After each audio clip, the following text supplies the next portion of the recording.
नमस्कार मंडळी.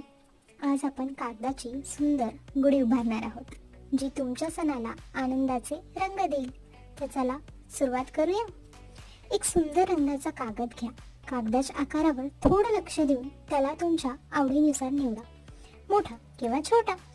आता गुढीला फुलांच्या तोरणाने सजवा. आंब्याचे तोरण लावा, गाठी घाला. गुढीला सोनेरी, चांदीची किंवा चमकदार रंगाची काठ लावा. ही गुढीला एक पारंपरिक आणि सुंदर लुक देईल. गुढी तयार केल्यावर तिला घराच्या दर्शनी भागात ठेवायला विसरू नका, जेणेकरून घरात आनंद आणि समृद्धी येईल. गुढीची छान पूजा करा. पुरी आणि श्रीखंडाचा नैवेद्य ठेवा. चला आता गुढी सजवायला सुरुवात करा आणि नववर्षाचं स्वागत अगदी आनंदात करा. नवीन वर्षाच्या सर्वांना हार्दिक शुभेच्छा आणि अशाच व्हिडिओसाठी चॅनलला लाईक आणि सबस्क्राईब करा.